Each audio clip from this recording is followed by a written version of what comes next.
చెప్పండి గట్టిగా, impossible is possible with the Holy Spirit. నీకు సామర్థ్యం లేనప్పుడు, అవకాశాలే లేనప్పుడు, ఏ మనిషి పోని పరిస్థితి గుండా నువ్వు ఉన్నప్పుడు కూడా ఒక అద్భుతము కృప ద్వారా, దయ ద్వారా నువ్వు పొందుకోగలుగుతావు.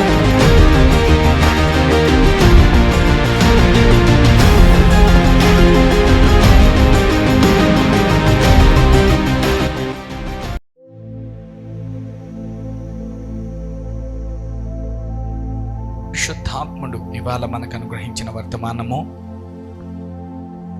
స్టే అబవ్, పైనే ఉండు అనే వర్తమానాన్ని వింటున్నాం. Stay above.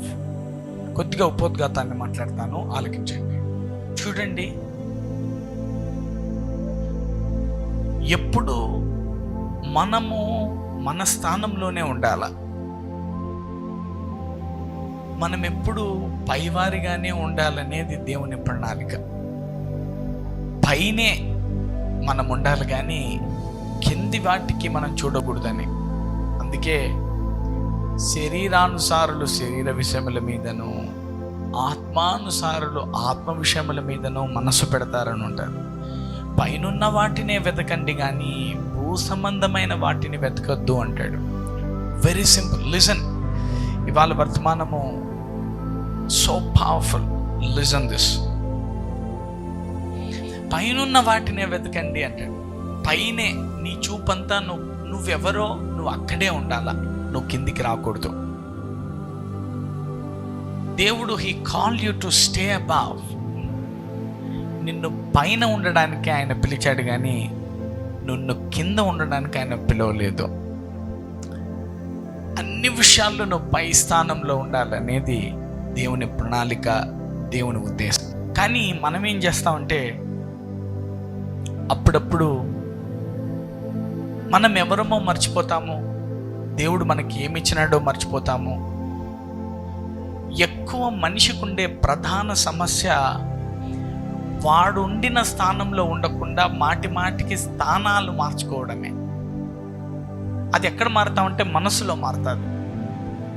దేవుడు చెప్పిన వాటిలో ఉండకుండా వేరే వాటిలోకి షిఫ్ట్ అయిపోతూ ఉంటాం మనం. ఉదాహరణకు ఒక గడ్డ ఉందనుకోండి, ఆయన గాయములు స్వస్థపడ్డాయన్నారు, గడ్డ ఎందుకుంది? నీకేం పనింది గడ్డతో? అది ఉంటే ఉంటుంది, లేకుంటే లేదు. నువ్వు గడ్డ ఒకటేనా? మీరేమన్నా బంధువర్గమా, స్నేహితులా, మిత్రులా, ఆప్తులా? కాదు కదా. వాక్యం ఏమనింది? ఆయన గాయముల చేత నీవు స్వస్థత పొందావు. Stay there, stay above. నువ్వు ఆ మాట మీద పట్టుకొని గడ్డ ఉండని, ఆ గడ్డ పెరగని, నీకు సంబంధం లేదన్నట్టుగా నువ్వు భావించుకోగలగాల. వాక్యాన్ని ఉన్నట్టుగా నువ్వు నమ్మగలగాల. Then you can understand the power of this word. ఈ వాక్యం యొక్క సామర్థ్యము అప్పుడు నీ జీవితంలో కనబడడం చూస్తావు. ఎంతమందికి నా మాట్లాడుతున్నాయి? Let's go to the word. మెల్లిగా వాక్యంలోకి వెళ్తూ చూద్దాం. John chapter 1 words 12. తన్ను ఎందరు అంగీకరించిరో వారందరికీ, అనగా తన నామమందు విశ్వాసముంచిన వారికి దేవుని పిల్లలగుటకు ఆయన అధికారం అనుగ్రహించెను. ఆలకించండి. తన్ను ఎందరు అంగీకరించిరో, ఎంతమంది అయితే యేసయ్యను అంగీకరించారో, ఎంతమంది అయితే యేసయ్యను స్వీకరించారో తమ దేవుడిగా, వారందరికీ ఒక అధికారం ఇచ్చాడంట దేవుడు. ఏమని తెలుసా? ఆయన పిల్లలయ్యే అధికారం ఇచ్చాడంట. హల్లెలూయా. ఇప్పుడు చెప్పండి, నువ్వెవరు? ఆయన కుమారుడవి లేదా ఆయన కుమార్తెవు. ఈరోజు వర్తమానం ఏమి? స్టే అబవ్, పైనే ఉండు. అంటే నువ్వు ఆయన కొడుకులా ఉండు. నువ్వెవడు అయ్యావంట? దేవుని పిల్లలగుటకు ఆయన అధికారం. దీనికి ఏమి క్వాలిఫికేషను? తన్ను ఎందరు అంగీకరించిరో, యేసే దేవుడని ఎంతమంది అంగీకరించారు? మొదటిది. తన నామమందు విశ్వాసం ఉంచిన వాడికి ఎంతమంది ఆయన నామాన్ని విశ్వసిస్తున్నారు? అందరూ. ఇప్పుడు మీకేమిచ్చాడంట? He gave you the power to become the sons of God. దేవుని కుమారుడు అవ్వడానికి నీకు అధికారం వచ్చిందంటే ఇప్పుడు. అంటే నువ్వు అయిపోవచ్చు. దేవుని కుమారుడివి అయిపోవచ్చు అనమాట. ఇప్పుడు నేను మా నాన్న కొడుకుని, నాకేమన్నా కావాలంటే నేను ఎవరిని అడిగేవాడిని? నా తండ్రిని అడిగేవాడిని. ఎందుకు? ఆయన ఈ లోకంలో నాకు తండ్రి గనక. నా తల్లిని నేను అడుగుతాను, ఎందుకు? ఆమె నాకు తల్లి గనక. ప్రతి పిల్లలు తమ తల్లిదండ్రులను అడుగుతారు, అవునా? ఏం కావాలన్నా. కష్టం వస్తే ఎవరి దగ్గర పరిగెత్తారు పిల్లలు? తల్లిదండ్రులు. అవసరాలు వస్తే ఎవరి దగ్గర పరిగెత్తారు పిల్లలు? తల్లిదండ్రుల దగ్గరికి పరిగెత్తారు. బాగాలేకపోతే ఎవరి దగ్గర పరిగెత్తారు పిల్లలు? ఇప్పుడు వాళ్ళు అలా కాకుండా పక్కింటి వాళ్ళ దగ్గర పోయి పరిగెత్తున్నారా? కొంచెం ఒంట్లో బాగాలేకపోతానే నేరుగా అమ్మ నాన్నకి చెప్పకుండా హాస్పిటల్ పరిగెత్తారా? ఒంట్లో కొంచెం బాగాలేకపోతానే పైన రోడ్డు మీదకి పరిగెత్తాడా? తల్లిదండ్రులు దగ్గర. ఎందుకని? వాళ్లకు తెలుసు మేమెవరమో, ఎవరికి చెందిన వారమో, మేము ఎవరి దగ్గరికి న్యాయానికి పోవాలో, ఎవరి దగ్గర మాకు పరిష్కారం దొరుకుతుందో, ఎవరు మమ్మల్ని కరెక్ట్గా చూస్తారో, ఎవరు మమ్మల్ని కరెక్ట్గా ప్రేమిస్తారో, ఎవరు మా అవసరాన్ని ఖచ్చితంగా తీరుస్తారో, కండిషనే పెట్టకుండా అన్కండిషనల్గా ఇలా కాదు అలా కాదు అనకుండా తనకొచ్చిన దానికంటే ఎక్కువ బాధపడతా స్వీకరిస్తారో అది గ్రహించిన పిల్లలు తమ తల్లిదండ్రుల దగ్గరికి పరిగెడతారు. ఆయన అంటున్నాడు, వారు ఈ లోకంలో నీకు తండ్రి కావచ్చు, తల్లి కావచ్చు. నువ్వు నన్ను ఎప్పుడైతే నమ్ముకున్నావో, నన్ను నువ్వు ఎప్పుడైతే నీ దేవునిగా స్వీకరించావో, ఆ రోజు నుంచి నీవు నా కుమారుడవు, నా కుమార్తెవు, నేను నీ తండ్రిని అయిపోయాను. హల్లెలూయా. I became your father. ఇప్పుడు ఏదైనా నీకు అవసరం వస్తే ఎవరి దగ్గరికి పరిగెత్తాలంటున్నాడు? ఏదైనా బాధ వస్తే ఎవరి దగ్గరికి పరిగెత్తాలంటున్నాడు? కష్టం వస్తే, దుఃఖం వస్తే, ఏదన్నా జరగరాంది జరిగితే చెప్పండి, అన్నీ పోతున్నా నా తండ్రి నన్ను విడిచిపోడనండి. ఈవెన్ అదే జోబ్కి అర్థమైందేమో. He may lost everything, but he never denied his father because he has that conscious that I am the son of God. Last లో చనిపోతూ జీసస్ ఆన్ ద క్రాస్, తండ్రి నీ చేతులకు నా ఆత్మను అప్పగించుచున్నాను. Even I surrender to you father. ఎందుకంటే నీకు మరణం లేదు, నీకు అంతము లేదు, నీకు ఎడబాటు అనేది లేదు, నీకు ఒక ముగింపు లేదు, ఒక అంతము లేదు. నువ్వు ఎప్పటికీ ఉన్నావు, నీవు సర్వశక్తిమంతుడవు. నువ్వేం చేసుకున్నావంటే నన్ను నీ పిల్లోనిగా, నీ కుమారుడిగా, నీ కుమార్తెగా చేసుకున్నావు కదా. పిల్లలు ఎలాగైతే నీకేమైనా అవసరమైతే తల్లిదండ్రుల దగ్గరికి పరిగెత్తినట్టు, ఏ అవసరం వచ్చినా, ఏ కష్టం వచ్చినా, ఏ బాధ వచ్చినా, ఏ సమస్యలోనైనా, అదెంత జటిలమైందైనా, అదెంత బాధాకరమైందైనా, అది నిన్ను ఎంత బాధిస్తున్నా, నువ్వు నేరుగా ఆయన యొద్దకు పరిగెత్తాలని నిన్ను ఆయన పిల్లలుగా చేసుకున్నాను అంటున్నాడు. హల్లెలూయా. ఎంతమందికి అర్థమవుతుందని నేను చెప్పేది? You became the son of God. చూద్దాం 13. వారు దేవుని వలన పుట్టిన వారే గాని, చెప్పండి గట్టిగా, మనము దేవుని వలన పుట్టిన వారమనండి. గుండెల మీద చేసుకొని చెప్పండి మాట, నేను దేవుని వలన పుట్టిన వాడను. చెప్తున్నాడు చూడ ఆయన, రక్తము వలనైనను, శరీరేచ్ఛల వలనైనను, మానుషేచ్ఛల వలనైనను పుట్టిన వారు కారు. అంటే మీ అమ్మా నాన్న కోరికకు పుట్టిన వాడివి కాదురా, శరీర ఇచ్ఛలకు పుట్టినవాడవు కాదు నాయన. నువ్వు నన్ను ఎప్పుడు నమ్మావో అప్పుడే నీ పౌరసత్వం మారిపోయింది, అప్పుడే నీ అమ్మా నాన్న మారిపోయారు, అప్పుడే నీ పాత అమ్మా నాన్న నుంచి కొత్త అమ్మా నాన్న అడాప్టివ్ వచ్చేశారు. భూ సంబంధమైన తల్లిదండ్రుల నుంచి పర సంబంధమైన నిత్యమునకు జయుడైన తండ్రికి నువ్వు కుమారుడు అయిపోయావు. అయిపోయింది. నువ్వెవరో, నువ్వేంటో, నీ పాత గతమేమిటో అదంతా మార్పు నొందింది అంటున్నాడు వాక్యం. మరి ఎందులో చూసినా అంటే ఇప్పుడు ఇది ఓన్లీ ఆత్మ సంబంధంగా చెప్తున్నాడా, రియాలిటీగా మాట్లాడుతున్నాడా? నమ్మకం అనేది ప్రతిరోజు జరిగేదా లేకపోతే ఆత్మలో జరిగేదా? నమ్మడం అనేది శరీర సంబంధమైంది, మనసుతోనే నమ్ముతా. ఫ్యాన్ తిరుగుతుందని నమ్మా, తగ్గించాలంటే 2 మళ్ళా తగ్గించాలా, నేను నమ్మి అవన్నీ ఒత్తుతున్నా. అంటే నేను శరీరంతోనే పనిచేస్తున్నాను నమ్మడానికి, ఇక్కడ వచ్చి కూర్చోవడానికి. నేను ఎప్పుడు నమ్మానో అప్పుడు నేను ఆయన కుమారుడనయ్యానంట. ఎవరికైనా నా మాటలు అర్థం అవుతున్నాయా? చెప్పండి. నేను ఎప్పుడు నమ్మానో అప్పుడే ఆయన కుమారుడినయ్యాను, అప్పుడే ఆయన కుమార్తెనయ్యాను. చూడండి, ఆయన చెప్తున్నాడు, నువ్వు డిసైడ్ అయిపో. నన్ను నమ్ముకున్న రోజు నుంచి, నన్ను నీ తండ్రిగా నువ్వు నా కొడుకు అయిన రోజు నుంచి నువ్వు ఒకటి డిసైడ్ అవ్వాలా, ఇలా ఆలోచించాలా, ఇలానే చూడాలా, ఇదే నీ మనస్తత్వం అవ్వాలా, ఇదే నీ మనస్సాక్షి అవ్వాలా. నువ్వు దేన్ని చూసినా దీంట్లో నుంచే చూడాలా. ఏమిటంటే అది, నువ్వు శరీరేచ్ఛల వలనైనా, మనుషేచ్ఛల వలనైనా, మానుషేచ్ఛల వలనైనా నువ్వు పుట్టలేదు. నీవు దేవుని వలన పుట్టిన వాడవు. హల్లెలూయా చెప్పండి. దేవుని వలన పుట్టిన వారు అనండి. గట్టిగా చెప్పాలి, నేను దేవుని వలన పుట్టిన వాడను. Keep meditating on this day and night. I am the born of God. నేను దేవుని వలన పుట్టిన వాడను, నేను దేవుని వలన పుట్టిన వాడను, నేను ఆయన కుమారుడను, నేను దేవుని కుమారుడగుటకు నాకు ఆయన సామర్థ్యం అనుగ్రహించాడు. Now I am the son of God. ఇప్పుడు నాకు ఏ అవసరం వచ్చినా ఎవరు తీరుస్తారు? అందుకే వాళ్ళ మీద పడి వీళ్ళ మీద పడి ఏడిసి, వాళ్ళు నాకు ఇది చేయలేదు, వీళ్ళు నాకు ఇది చేయలేదు, వీళ్ళు నాకు ఇది లేదు, వాళ్ళ వల్లే ఇట్లయింది, వీళ్ళ వల్లే ఇట్లయింది, వాళ్ళు మమ్మల్ని మోసం చేసిరి, వీళ్ళు మమ్మల్ని మోసం చేసిరి, వాళ్ళు చూడు బాగుండారు, మమ్మల్ని చూడు ఎట్లా చేసిరో, ఇది చూడు అట్లాయా, అది చూడు ఇట్లాయా. నువ్వు ఏడిచేదంతా పరుల మీద పడి ఏడితే ఏమవుతుంది?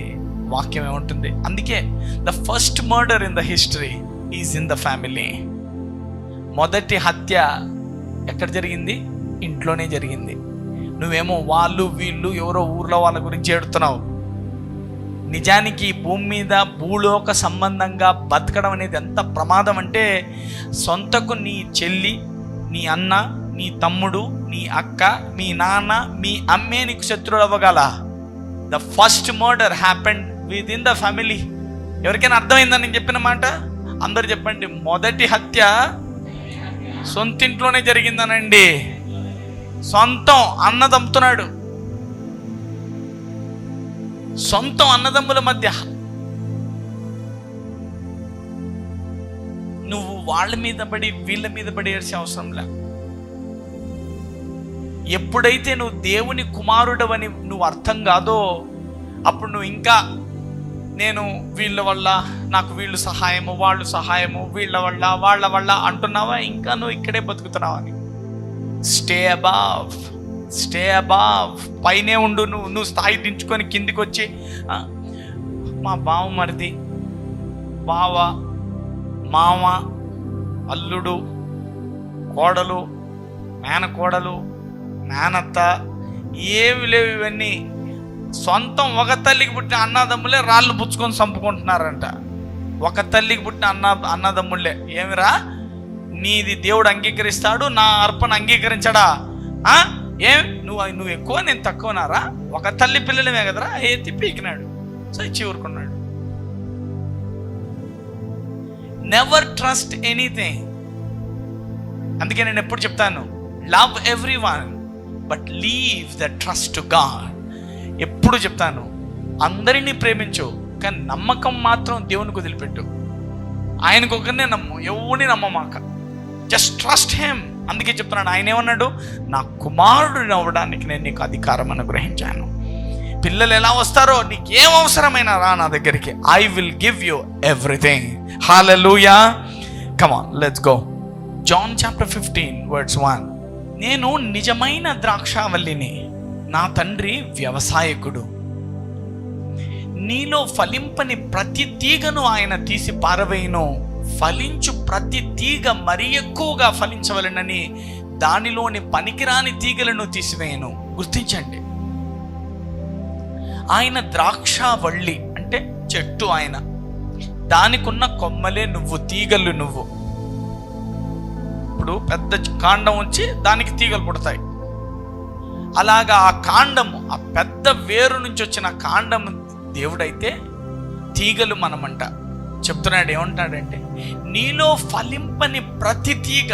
అప్పుడప్పుడు దేవుడు అవి ఇవి తీసేస్తా ఉంటే నువ్వు నీ స్థానంలో ఉండవు, నువ్వు దేవుని కుమారుడు అని అనుకోలేవు. ఏం దేవుడు అన్ని మంచి చేస్తానన్నాడే, ఆయన కుమారుడు అన్నాడే, ఆయన సర్వశక్తిమంతుడు కదా, సర్వాధికారి కదా, అన్నీ మంచి చేయాలి కదా, మా నాన్న చూసినట్లు చూడాలి కదా, మా అమ్మ చూసినట్లు చూడాలి కదా. మీ అమ్మ మీ నాయన కొట్టలేదేమో నిన్ను, ఈయన కొడతాడు, ఈ తండ్రి బాగా దుమ్ములే పిడిచి పెడతాడు. చూడు ఏమంటాడు, నాలో ఫలింపని ప్రతి తీగను ఆయన తీసి పారవేను, ఫలించు ప్రతి తీగ మరి ఎక్కువ ఫలించవలెనని దానిలోని పనికిరాని తీగలు తీసివేయను.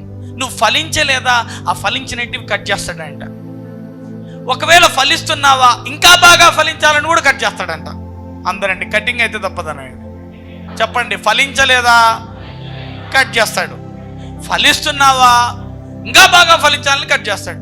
కాదు ప్రభు, ప్రార్థన చేయలేదని ఈ కష్టాలన్నీ అనుకుని ప్రార్థన మొదలు పెట్టుకున్నాను, చేద్దాం ఇంకా ప్రార్థన అని మొదలు పెట్టాను. ఇంకా ఎక్కువ సేవ, కష్టం ఎక్కువైపోతుంది కదా నాయన అంటే ఏమున్నాడు, నువ్వు ఫలిస్తున్నావు కదా, నువ్వు బాగా ఫలించాలని పనికిరానివి నిన్ను డిస్టర్బ్ చేస్తాయి ఫలించకుండా, అందుకే ఇంకెక్కువ కట్ చేస్తున్నాడంట. నీకు అర్థం కాదు, నువ్వేమనుకుంటావు, చేయకపోతే ఒక తిప్పలు, చేస్తే ఒక తిప్పలప్ప. అందుకే స్టే అబౌవ్, పైనే ఉండు. నువ్వు ఎవరో గుర్తుపట్టు. నీకేం పనింది కిందికి వచ్చేకి? నీ పిలుపులో నువ్వు అక్కడే ఉండు. నిన్ను ఏం చెప్పాడో అక్కడే ఉండు. నీకేం పని అప్పగించాడో ఆ పనే చెయ్యి, కిందికి రావద్దు. ఫలించడమే నీ పని. కత్తిరిస్తున్నాడా, కత్తిరి లేదా, నీకేం పని? నువ్వు మంచి సూటు పుట్టేసి జర్నీ స్టార్ట్ చెయ్యి, ఆయన తీసుకెళ్తాడు గమ్యానికి నిన్ను. హల్లెలూయా. చూడండి, నీలో ఫలింపని ప్రతి తీగ ఆయన తీసి పారవేయును, ఫలించు ప్రతి తీగ మరి ఎక్కువగా ఫలించాలని దానిలోని పనికిరాని తీగలు తీసివేయును. నేను నీతో చెప్పిన మాటను బట్టి మీరిప్పుడు పవిత్రులై ఉన్నారు. నా యందు నిలిచి ఉండుడి, మీ యందు నేనును నిలిచి ఉందును. తీగ ద్రాక్షావల్లిలో నిలిచి ఉంటేనే గాని తానంతట తానే ఎలాగో ఫలించదో, అలాగే నా యందు నిలిచి ఉంటేనే గాని మీరు ఫలించరు. ఎవరికైనా అర్థమవుతుందా? నువ్వు ఎక్కడుండాలి, నాలోనే నిలిచి ఉండు. నువ్వు అట్లా ఇట్లా ఆ కాలు ఈ కాలు వేద్దు. కొద్దిసేపు దేవుని కొరకు నా ప్రాణాన్ని అర్పిస్తానంటావు, కొంచెంసేపు బయట పోయి ఏమే సంపాదన మనకి సరిపోవట్లేదు, ఏం చేస్తే బాగుంటుంది, లేదు దేవుడు దేవుడు అని చర్చిలో కడపోతా అంటే కాదు. ఇట్లా మనం ఏదన్నా ఉపాయం దీనికి ఆలోచించాల్సిందే. వాక్యము ప్రార్థనలు అంటే కుదరదుగా, ప్రార్థనలు గిట్టలు ఎత్తిపెట్టి చెప్తా, పెద్ద పెద్ద డేచాలు తీసుకోవాల్సిందే. ఇప్పుడు స్టార్ట్ అట్లా కాదు. Stay where you are, stay there, stay above. నువ్వు పైన, నువ్వెందుకు కిందికి వస్తావు?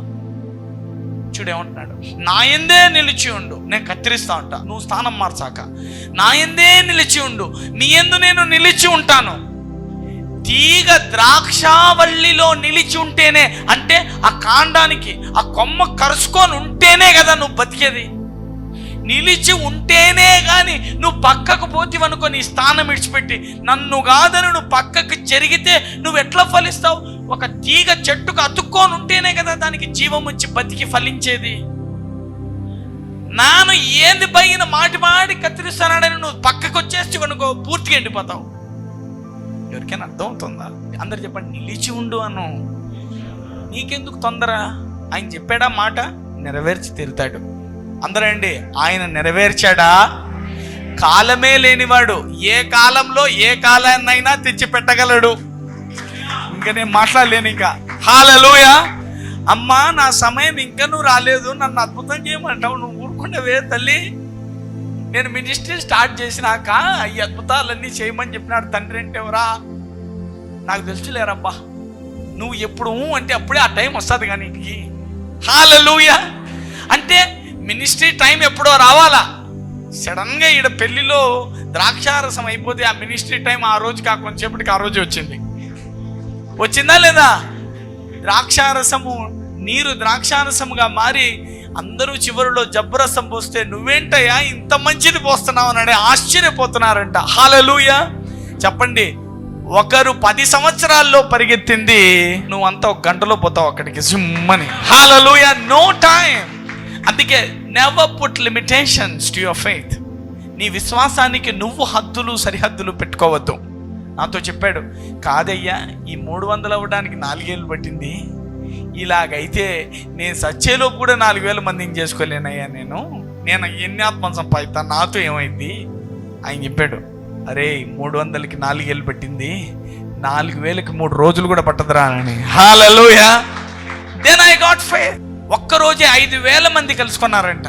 5,000 మంది రక్షించబడ్డారంట. వెన్ పీటర్ వాస్ ప్రీచింగ్, 5,000 మంది ఒక్కరోజు, ఒక్క మీటింగ్లో 5,000 saved. The mighty revival will raise up when you stay there.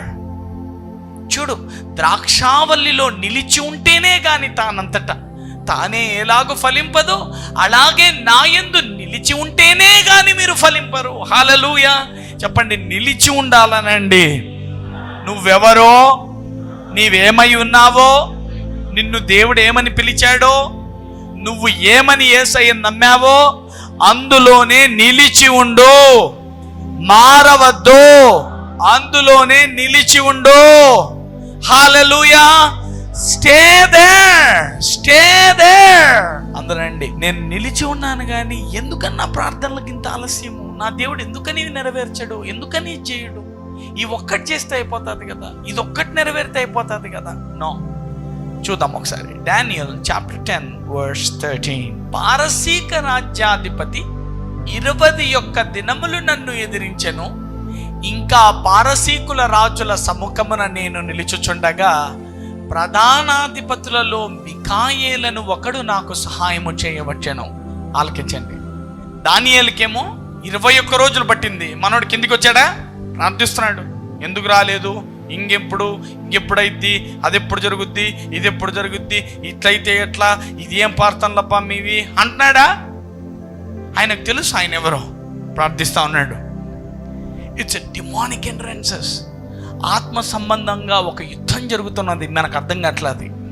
అప్పుడంటే దయ్యాలపైన అధికారం లేక దానియేలుకు ఒక దేవదూత వచ్చి పోరాడి దాన్ని బంధించి అప్పుడు నీకు జవాబు రావాల్సింది ఉండేది. కానీ ఇప్పుడు అంత అవసరంలే. నువ్వు ఇక్కడ బంధిస్తున్నానంటే అన్నీ బంధింపబడతాయి. ఎందుకంటే ఆధిపత్యం ఇప్పుడు ఎవరి చేతుల్లో ఉంది? నీ చేతుల్లోనే. నువ్వు కూడా ఇంకా ఓ దేవదూత వచ్చి సాయం చేస్తుంది అనుకోవాల్సిన అక్కర్లా. నువ్వు బంధింపబడుతుంది. Hallelujah. You will follow the protocol. నువ్వు బంధిస్తే దేవదూతలు వస్తాయా, లేకపోతే డైరెక్ట్ మిఖాయేలే వచ్చి బంధిస్తుందా, లేకపోతే నీ మాటకే బంధింపబడతాదా? మనకు అనవసరం అదంతా. ఎంతమందికి నా మాట్లాడుతూ అవుతున్నాయి? Let's see. Ephesians chapter 2 verse 4. అయినను దేవుడు కరుణా సంపన్నుడయ్యుండి మనము మన అపరాధముల చేత చచ్చిన వారమై ఉండినప్పుడు సైతము మన ఎడల చూపిన తన మహాప్రేమ చేత మనల్ని క్రీస్తుతో కూడా బ్రతికించెను. కృపచేత మీరు రక్షింపబడి ఉన్నారు. అందరూ చెప్పండి, క్రీస్తుతో కూడా మనల్ని బ్రతికించానండి. ఆగండి, దానియేలుకు మనకుండే డిఫరెన్స్ చెప్తున్నాను. దానియేలుకు దురాత్మల పైన అధికారం లేదు, ప్రార్థిస్తున్నాడు. 21 రోజుల సమయం పట్టింది. దానియేలు క్రీస్తుతో కూడా బ్రతికాడా? లేదే. యేసయ్య దానియేలు కోసం చనిపోయాడా? లేదే. అందరు చెప్పండి, నీకు దానియేలుకు ఉన్న తేడా చెప్తున్నా. దానియేలు దగ్గర 100 రూపాయలు ఉంటే నీ దగ్గర 1 కోటి రూపాయలు ఉంది పని చేయడానికి. దానియేలు దగ్గర 1 కత్తి ఉంటే నీ దగ్గర 1000 కత్తులు చుట్టూ ఉన్నాయి మరి పని చేయడానికి. Use your power. అందరు చెప్పండి, స్టే అబౌవ్. నువ్వు ఎక్కడ పెట్టాడో నువ్వు అక్కడే ఉండు. నువ్వెందుకు దిగొస్తావు? నువ్వేదో అనుకుంటావు, ఏవేవో ఊహించుకుంటావు, ఏదేదో చేసుకుంటావు. అట్లా చేయకూడదు. చూడు ఇప్పుడు ఏమంటున్నాడు. అందరు చెప్పండి, మన దేవుడు కరుణా సంపన్నుడై ఉండి అపరాధముల చేత చచ్చిన వారమై ఉండినప్పుడు మన ఎడల చూపిన తన మహాప్రేమ చేత మనలంటే ఎవరిని? మనలలో యేసయ్య నమ్మినోళ్ళని కుమారులుగా చేసుకున్నాడు. యేసయ్య నమ్మిన వారికి దురాత్మలన్నింటిపైన అధికారం ఇచ్చాడు. నువ్వు ఆయన యందు నిలుచుంటే బహుగా ఫలిస్తావు. ఇదిగో ఆయన తన మహాప్రేమ నీపైన చూపి మనలను క్రీస్తుతో కూడా బ్రతికించెను. హల్లెలూయా.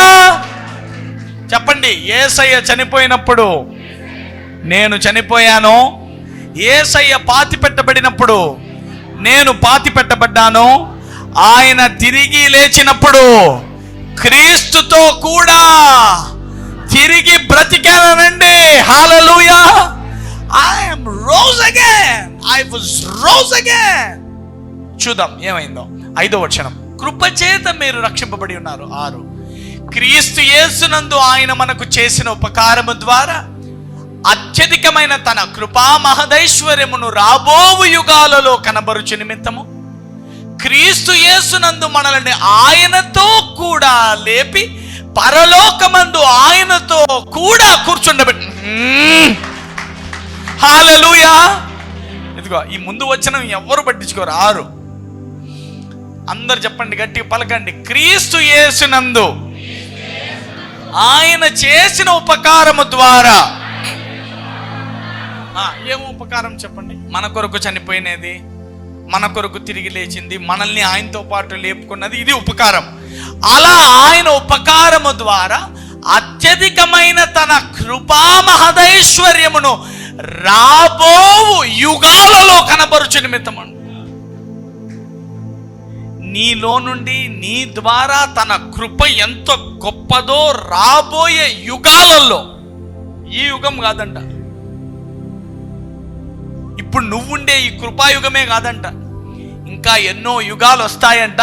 ఆ యుగాలలో ఈ కృపాయుగములో ఎంత గొప్పగా తన పిల్లల్ని గణపరిచాడో, పాపులను పిల్లలుగా చేసుకున్నాడో, శత్రు బలమంతటి మీద అధికారం ఇచ్చాడో, రోగులనెల్లా స్వస్థపరిచేదానికి సామర్థ్యం ఎలా ఇచ్చాడో, ఎలా ఒక మానవ మాతృడు దయ్యములన్నీ కాలి కింద పట్టి వాడు ఎలా చెప్తే అలా కింది కొంగేలా మార్చుకున్నాడో, రాబోవు యుగాలలో ఈ కృపా మహదైశ్వర్యము ఎంత గొప్పదో కనబరిచే నిమిత్తము ఏం చేశాడంటే 7, క్రీస్తు యేసునందు మనలను ఆయనతో కూడా తిరిగి లేపి పరలోకమందు ఆయనతో కూడా కూర్చుండబెట్టుకున్నాడంట. హల్లెలూయా.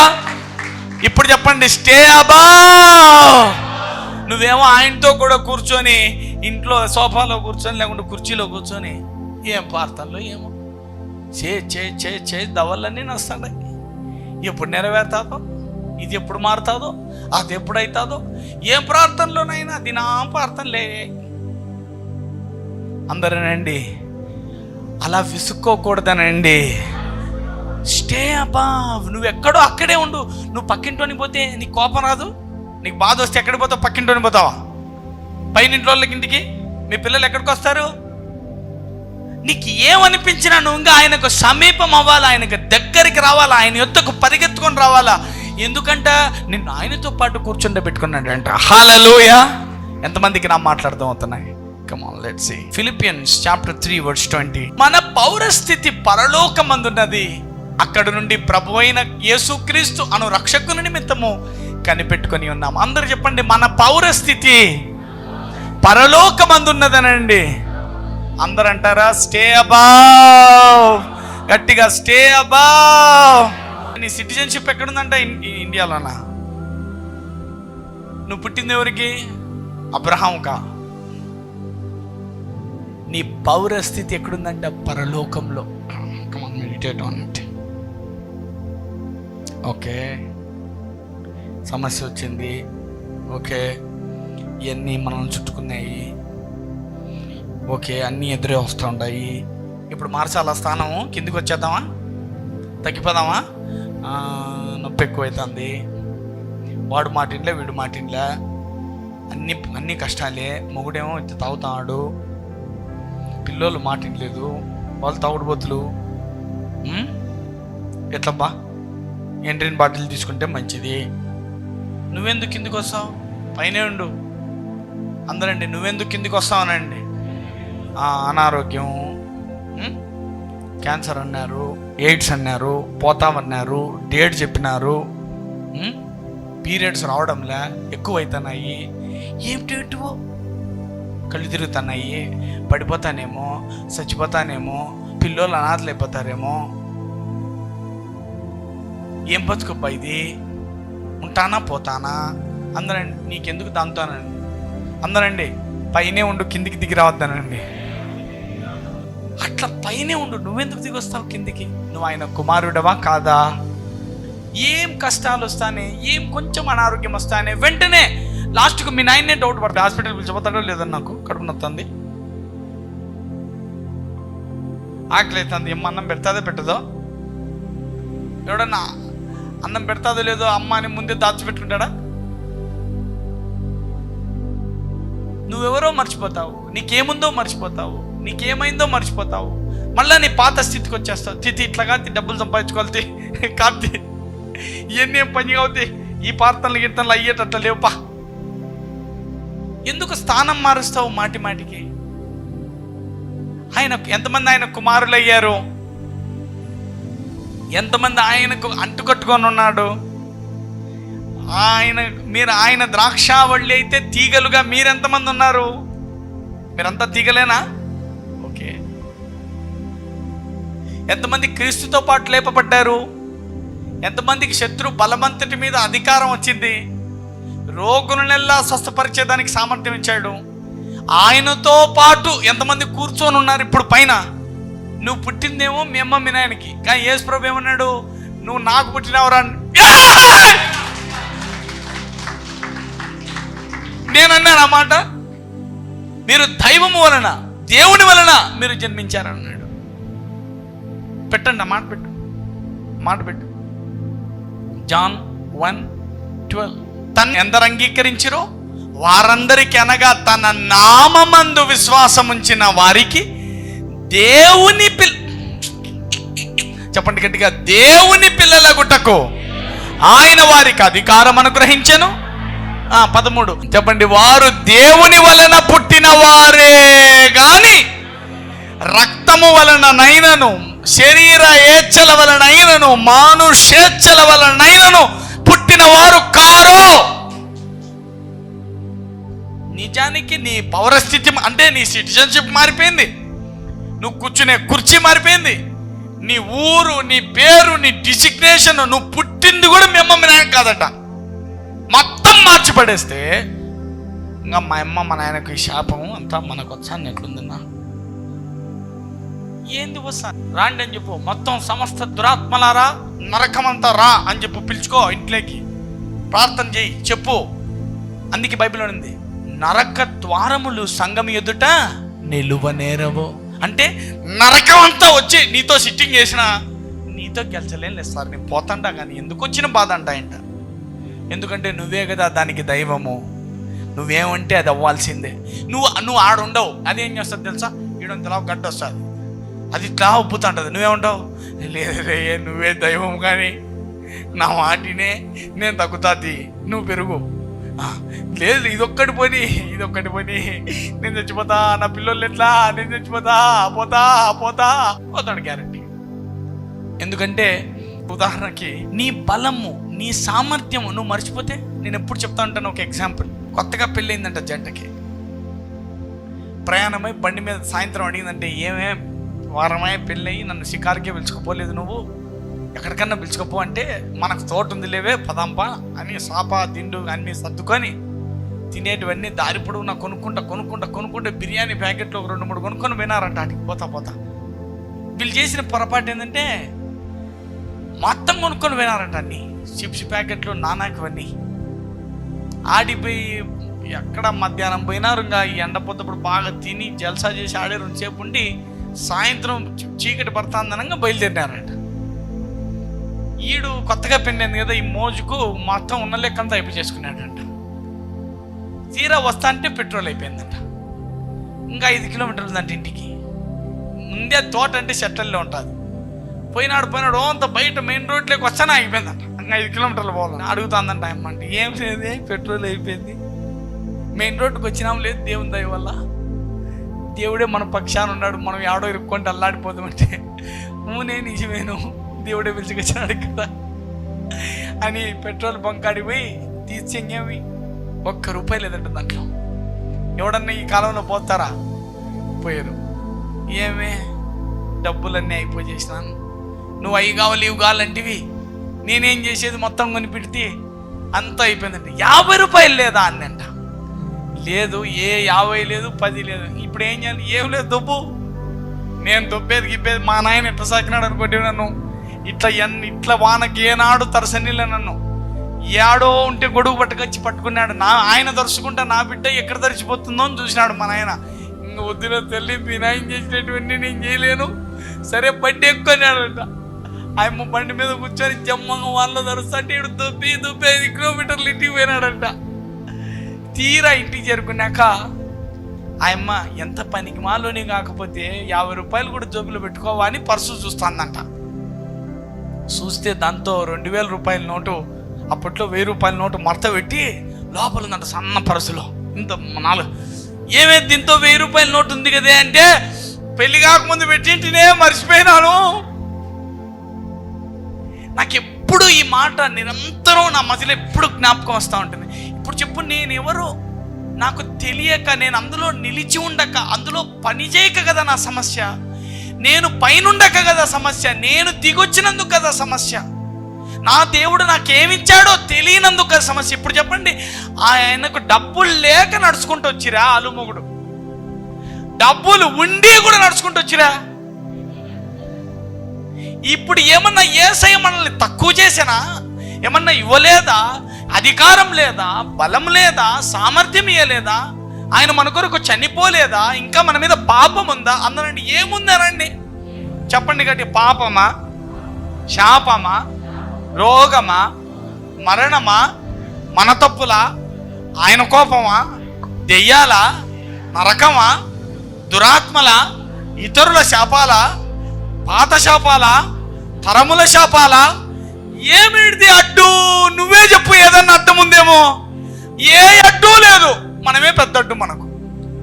మనం మాటికి పైన ఉంటాం, కిందికి వస్తాం, మళ్ళీ పైకి పోయేది, మళ్ళీ కిందికి వచ్చేది, మళ్ళీ పైకి పోయేది, మళ్ళీ కిందికి వచ్చేది. చెట్టు నాటా పీక, నాటా పీక, నాటా పీక, ఎప్పుడు వృద్ధికి వచ్చేది? నేను చెప్పింది అర్థమైందా మీకు? ఇప్పుడు ఇక్కడ నాటుతావు చెట్టు, ఏమో ఇక్కడ బాగాలేదేమని పీకేది, మళ్ళీ నాటలేదు. ఏమో ఇది మళ్ళీ పీకు, మళ్ళీ నాటు, ఇంకెప్పుడు వృద్ధికి వస్తుంది? చచ్చిపోతుంది అది. ఒకసారి ఇంట్లో కూర్చొని ఆలోచించండి. దయ్యాలు మనకి అధికారం ఉంది, తరముల శాపాలు మన మీద పనిచేయలేవు, పాపము మన మీద పనిచేయలేదు. దేవుడా మనల్ని తండ్రి అంటున్నాడు. నేనా పాపం విషయమై చనిపోయి క్రీస్తుతో కూడా బతికి తండ్రి కుడి పారవర్షమున కూర్చుంటే ఏది అడ్డం లేదు, కానీ అన్ని అడ్డమేమన్నట్టున్నాయి.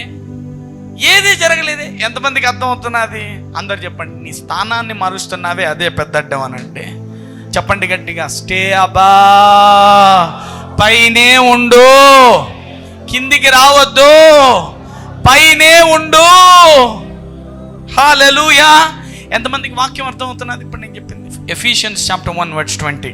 ఆయన బలాతిశయము చేత క్రీస్తును మృతుల్లో నుండి లేపి సమస్తమైన ఆధిపత్యము కంటెను, అధికారము కంటెను, శక్తి కంటెను, ప్రభుత్వము కంటెను ఈ యుగమునందు మాత్రమే గాక రాబో యుగమునందును పేరు పొందిన ప్రతి నామము కంటెను ఎంతో హెచ్చుగా పరలోకమందు ఆయనను తన కుడి పార్శ్వమున కూర్చుండబెట్టుకొని ఉన్నాడు. అందరు చెప్పండి. ఈ యుగమే కాదు, రాబోయే యుగాలలో కూడా.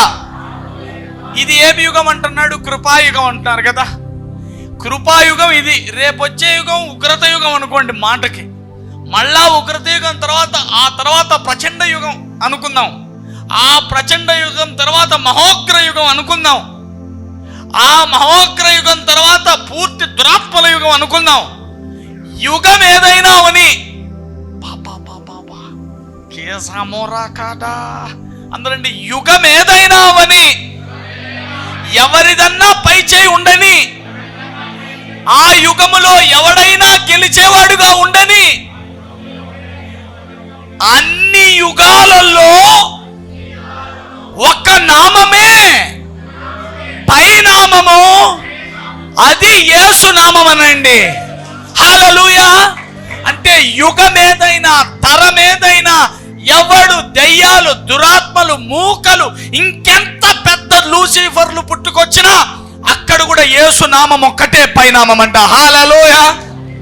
ఏమంటాడు చూడు, రాబోవునందు పేరు పొందిన ప్రతి నామము కంటే ఎంతో హెచ్చుగా పరలోకమందు ఆయనను తన కుడి పార్శ్వమున కూర్చుండబెట్టుకొని ఉన్నాడు. ఏమైందో చూద్దాం. అంతటితో ఆగల సబ్జెక్ట్. 22. సమస్తమును ఆయన పాదముల కింద ఉంచి, అందరు చెప్పండి, అన్ని యుగాలను, అన్ని బలాలను, అన్ని నామములను, అన్ని సామర్థ్యములను యేసు పాదముల కింద ఉంచాడనండి. ఒక్కటన్నా తప్పించాడా? అన్నీ ఆయన పాదముల కింద ఉంచి సమస్తమున పైన ఆయనను సంఘమునకు శిరస్సుగా నియమించెను. బా హల్లెలూయా. అందరండి, సంఘమైన మనకు యేసయ్యను శిరస్సుగా ఉంచాడు. యేసయ్య పాదముల కిందేమో సమస్తాన్ని ఉంచాడు. ఎవరికైనా అర్థమైందని చెప్పింది? అందరు చెప్తాం మళ్ళా. సమస్తము తెచ్చి యేసయ్య పాదాల కింద పెట్టినాడంట. ఈ యేసయ్యను ఎక్కడ తెచ్చి పెట్టాడంట? సంఘానికి శిరస్సుగా పెట్టాడంట. అంటే సమస్తము పాదముల కింద పెట్టింది ఎవరి కింద? నీ కిందే నాయనా. హల్లెలూయా. ఎవ్రీథింగ్. ఈ యుగానికేనా? అన్ని యుగాలలో నిన్ను దేవుడు హెచ్చించింది ఒకలా కాదు. అన్ని యుగాలలో అందరు చెప్పండి, స్టే అబవ్. కిందికి రావద్దు, నీ స్థాయి మార్చుకోవద్దు. హల్లెలూయా. Exodus chapter 17. ఇది మనం ఎలా పైనే ఉండాలా అనే దానికి ఒక మంచి ఉదాహరణ చూద్దాం. తర్వాత ఇశ్రాయేలీయుల సర్వ సమాజము యెహోవా మాట చొప్పున తమ ప్రయాణముల్లో సీను అరణ్యము నుండి ప్రయాణమైపోయి రెఫీదిములో దిగిరి. ప్రజలు తమకు తాగా నీళ్లు లేనందున మోషేతో వాదించుచు, త్రాగుటకు మాకు నీళ్ళిమ్మని అడుగగా, మోషే, మీరు నాతో వాదింపనేలా, యెహోవాను శోధింపనేలా అని వారితో చెప్పాను. మోషే తన జనాలతో రెఫీదీం అనే చోటికి వచ్చాడు. నీళ్లు దప్పికవుతున్నాయంట. చూడండి ఎలా దిగిపోతారో జనాలు. నీళ్ళు దప్పికవుతుంటే మోషే మీద పడి సనుగుతున్నారంట. పగలు మేఘస్తంభమై, రాత్రి అగ్నిస్తంభమై పూరేళ్లను గురిపించి బండ నుండి నీళ్ళిచ్చి సాకుతా అంటే మళ్ళా దప్పికైతే మళ్ళా తెచ్చేదేనా? మళ్ళా కునిగేదేనా? ఏం బతికిది? ఇంత వాక్యం చదువుతావు, మళ్ళీ రేపు ఇంటికి పోతావు, ఏం డబ్బులు లేవు, ఫాయే ఎన్ని దేవుడు లేదు, ఏం లేదు బా అంటాండావంటే, నువ్వు మళ్ళీ పైనుంచి కిందికి వస్తాండావంటే ఇంకెంత బుద్ధి లేనివి. ఇంకా ఎందుకు వాక్యము? చూడు, మోషేతో వాదించుచు, త్రాగుటకు మాకు నీళ్ళిమ్మని అడగగా, మోషే, మీరు నాతో వాదింపనేలా, యెహోవాని శోధింపనేలా అని వారితో చెప్పాను. మోషే ఏమన్నాడు? రే, నాతో ఎందుకు వాదిస్తారా? దేవుణ్ణి ఎందుకు శోధిస్తారా? మీకు దప్పికైతే అంటే అక్కడ ప్రజలు నీళ్లు లేక తప్పికొని మోషే మీద సనుగుచు, మమ్మును, మా పిల్లలను, మా పశువులను దప్పిచేత చంపుటకు ఐగుప్తులో నుండి ఇక్కడికి తీసుకొని వచ్చితివండి. మమ్మల్ని ఎందుకు పిలుచుకొచ్చినావు? నీళ్లు దాపే దమ్ము లేనప్పుడు, డబ్బులు ఇచ్చే దమ్ము లేనప్పుడు, సాయం చేసే దమ్ము లేనప్పుడు.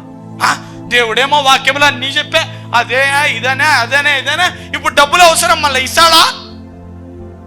అప్పులు కట్టుకోవాలా? ఈయనైనా అని అడుగుతా ఉన్నాను. ఏమన్నా ఇయడం లేదు. ఇంకొక ఇది గర్విష్టోడు చెప్పామాట. వినేస్తుండండి. ఏమో బ్రదర్, ప్రార్థన అయితే చేస్తుంటాను, మరి ఎప్పుడు ఇస్తాడో ఎప్పుడు చేస్తాడో, దేవుని చిత్తం ఏమో కనుక్కొని చెప్పు కొంచెం. ఇంకా మరింత తినడం, ఎంత చేసినా జరగడం లేదు బ్రదర్. ప్రార్థన అయితే చేస్తాడా బ్రదర్, 5 గంటలకే లేస్తాడాను. ఇంకా మూర్తి పిరికోడు అనుకో, నాకు బతకాలని లేదు బ్రదర్, జరిగితే జరగనే లేకుంటే లేదు బ్రదర్, యేసయ్యనైతే విడిచిపెట్టాను బ్రదర్. నేను ఏం మాట్లాడతాను చూడు. నీళ్లు లేక తప్పికొని మోసే మీద సనుగుచు, ఇందెందుకు మమ్మను, మా పిల్లలను, మా పశువులను దప్పిచేత చంపుటకు ఐగుప్తు నుండి ఇక్కడికి తోడుకొని వచ్చితివా? గర్విష్టోళ్ళు. మమ్మల్ని ఏంటికి పిలుచుకొచ్చినావు? అంత నీళ్ళు ఇచ్చే దమ్ము లేనప్పుడు. రా, దేవుడు రమ్మంటున్నాడు, పిలుచుకుపోతా, మిమ్మల్ని కానాను పిలుచుకుపోతానని పిలుచుకొని వస్తేవి ఏమిటికి పిలుచుకొస్తుండావు అని సనుగుతూ ఉండారంట. 4వ వచనం. అప్పుడు మోషే యెహోవాకు మొరపెట్టుచు, ఈ ప్రజలను నేనేమి చేయదును, కొంతసేపటికి నన్ను రాళ్ళతో కొట్టి చంపుదురని. నేను మోషే అంటున్నాడు, నాయన వీళ్ళు ఎట్లుండారంటే కొరికేటట్లుండారు నాయన, రాళ్ళు తీసుకొని చంపుతారు తండ్రి నన్ను. వీళ్ళు ఎక్కడ నాయన, 40 లక్షల జనం ఒక్కసారి రాయి పట్టుకొని నా మీదకి ఇస్తే నేను ఎట్లుంటా నీకు తెలుసు కదా, పీసులు అయిపోతా తండ్రి. ఏడుస్తున్నాడంట, బాధపడతా ఉన్నాడు పాపం. ఏమన్నాడు చూడు. ఇక్కడ మ్యాజిక్ ఏమంటే 40 లక్షల జనంలో ఒక్కని కూడా ఈయన మాట దేవునికి అడుగుదామని ఆ తలంపు కూడా రావడంలో చూడు. ఈయన మాత్రం వాళ్ళు తిడతా అంటే అటుకు వస్తాడు, దేవుని దగ్గరకు వచ్చి ప్రార్థన చేస్తున్నాడు. హలో చెప్పు పక్కోనికి, నువ్వెందుకు దిగొస్తావను?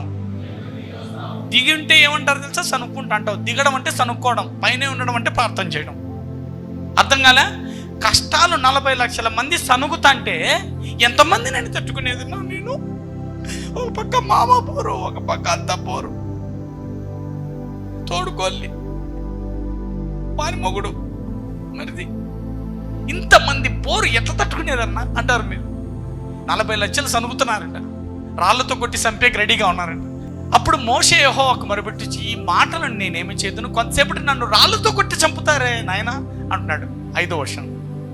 అందుకు యెహోవా, చెప్పండి గట్టిగా, నువ్వు పైనే ఉండు, నీ దేవుడు జోక్యం చేసుకుంటాడనండి. చెప్పండి, నీవు నీ స్థానాన్ని విడిచిపెట్టవద్దు. నేను వీళ్ళని ఏగలేను, నేను ఇది చేయలేను, నాతో ఇది కాదు, నేను ఇంటికి పోతా, నాతో కాదు నా మొగుడి దగ్గరికే పోతా. అందుకు యెహోవా, నీవు ఇశ్రాయేలీయుల పెద్దలలో కొందరిని తీసుకొని ప్రజలకు ముందుగా పొమ్ము, నీవు నదిని కొట్టిన నీ కర్రను చేత పట్టుకొని పొమ్ము. దేవుడు చెప్తున్న డైరెక్షన్ ఏం చేయాలా? నదిని కొట్టింటే చీలింది కదా, ఆ కర్రను పట్టుకొని పో. ఇదిగో అక్కడ హోరేబులోని బండ మీద నేను నీకు ఎదురుగా నిలిచెదను, నీవు ఆ బండను కొట్టగా ప్రజలు తాగుటకు దానిలో నుండి నీళ్లు బయలుదేరునని మోషేతో సెలవీయగా, మోషే ఇశ్రాయేలుల పెద్దల కన్నుల ఎదుట అట్లు చేసెను. హల్లెలూయా.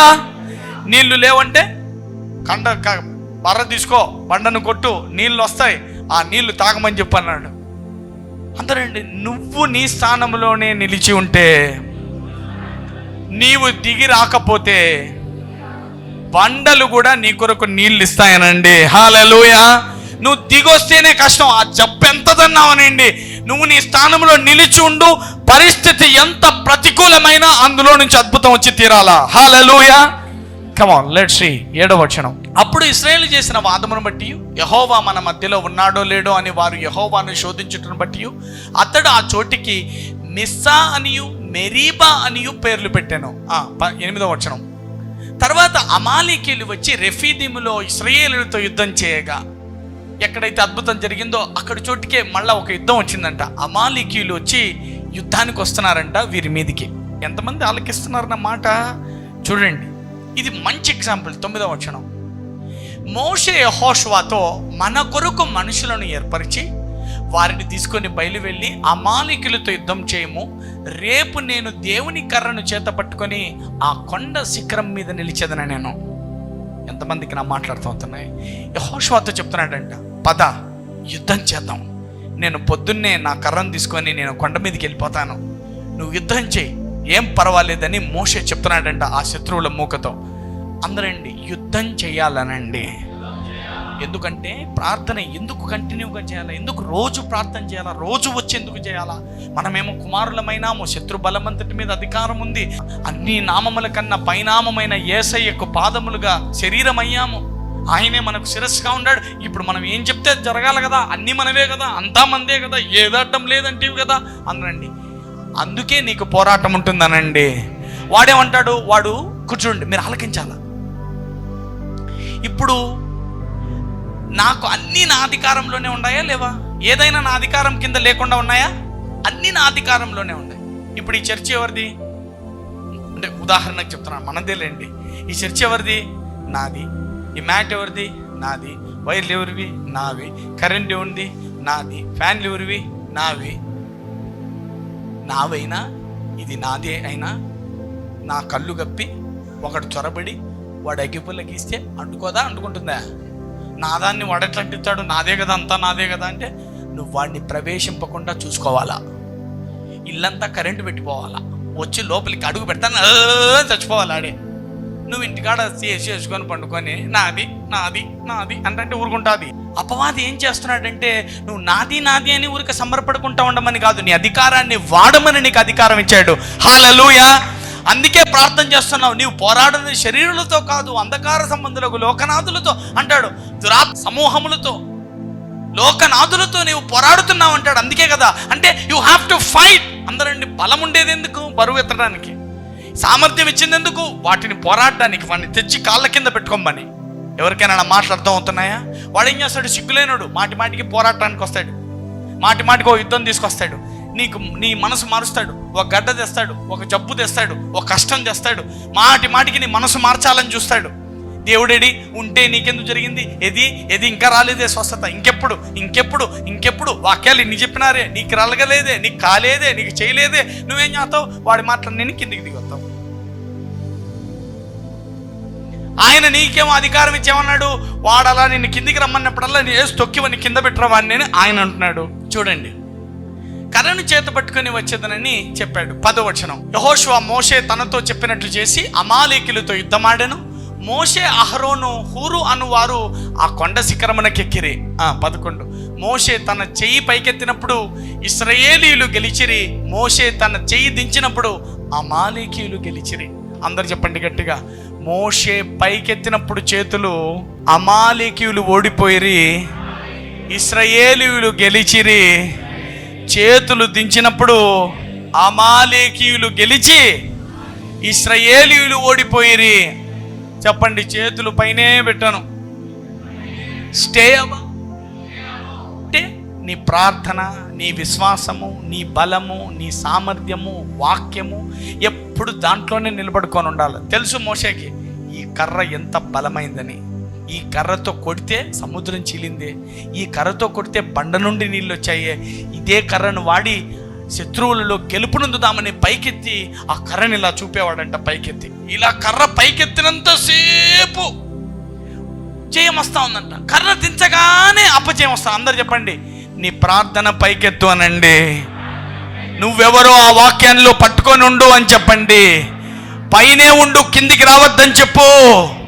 నువ్వు అక్కడ పైన ఉన్నంతసేపు జయము నీదే. హల్లెలూయా చెప్పండి గట్టిగా. నీ చేయి పైకెత్తినంత సేపు, నీ విశ్వాసాన్ని పైకెత్తినంత సేపు, వాక్యాన్ని పైకెత్తినంత సేపు, ప్రార్థనను పైకెత్తినంత సేపు, నువ్వెవరో అందులో నిలబడినంత సేపు, శత్రు ఎవడైనా ఎంతటి వాడైనా వాడు ఓడిపోవాల్సిందే.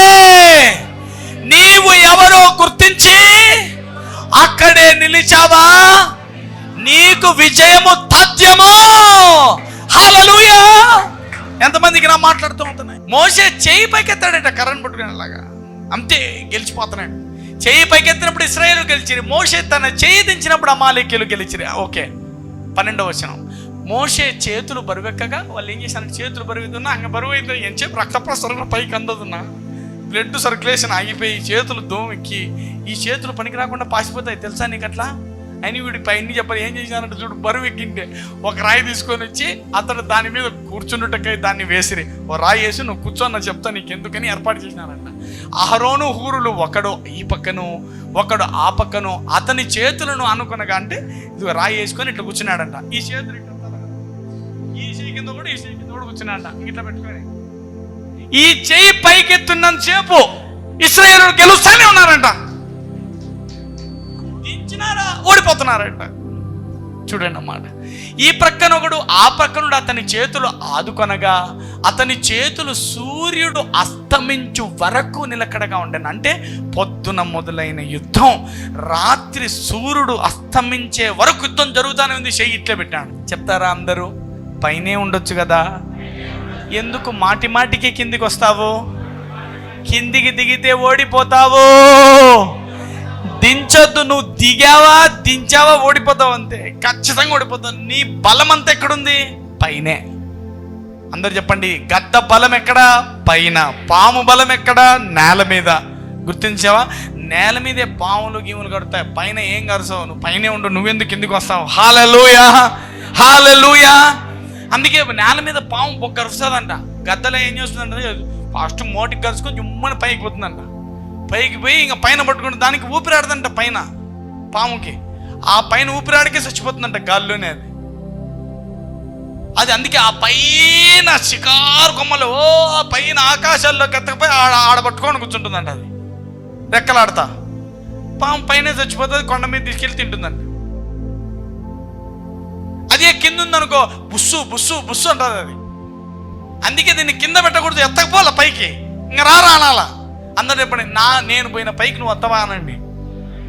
తండ్రి కుడిపార వర్షం కూర్చొని అన్ని నామముల కన్నా పైనామమై మన ఆయనతో పాటు కూర్చొని ఆయన కొడుకునై శత్రు బలమంతటి మీద అధికారం. నువ్వు నా స్థాయికి ఎట్లా వస్తాడు? వాడు వస్తాడా అపవాది? చెప్పండి అమ్మా. నువ్వేం చేయాలి తెలుసా? వాడు ఇకారాలు చేస్తే నీ దగ్గరకు పిలుచుకొచ్చుకోవాలి. మనకి ఊపిరాడితే ఏమాడితే అల్లా ఇడిచిపెట్టు, అల్లా ఇడిచిపెట్టు, అల్లా ఇడిచిపెట్టు అన్నాడు. వాడు ఆడిస్తాము, చేతులు పైకి ఎత్తే ఉంటాడు, ఓడిపోతాడు. ఎంతమందితో దేవుడు మాట్లాడుతున్నాడు ఇవాళ? చెప్పండి గట్టిగా, స్టే అబావ్. చెప్పండి, పైనే ఉండండి, కిందికి పొరపాటు కూడా రావద్దండి. వాళ్ళు చెప్పినారు, వీళ్ళు చెప్పినారు, కష్టాలు చెప్పినాయి, బాధలు చెప్పినాయి, మనకు మనసు బాగలేదు, మూడవుట్ అయినా తీసేయండి అని ఎంతమంది దేవుడు మాట్లాడే వాళ్ళు. Thank you Holy Spirit God. Let us pray. తండ్రి మీ కృతజ్ఞతలు చెల్లిస్తున్నాము తండ్రి. మేము పైనే ఉండాలని, మా చేతులెత్తే ఉండాలని, మా విశ్వాసంలోనే మేము ఉండాలని తండ్రి. అయ్యా మా బలమైన ఆత్మ సంగతుల్లోనే మేము నిలిచి ఉండాలని తండ్రి. మేమేమై ఉన్నామో అందులోనే నిలిచి ఉండాలని, పైనే ఉండమని, పొరపాటును కూడా కిందికి రావద్దని, సమస్తాన్ని లోపరుచుకోమని అయ్యా నువ్వు మాట్లాడిన మీ మాటలను బట్టి మీ కృతజ్ఞతాస్తుతులను చెల్లిస్తున్నాం తండ్రి. మీకే మహిమ ఘనత ప్రభావములను తండ్రి యేసు నామమున మీ నామమునకు చెల్లిస్తూ తండ్రి.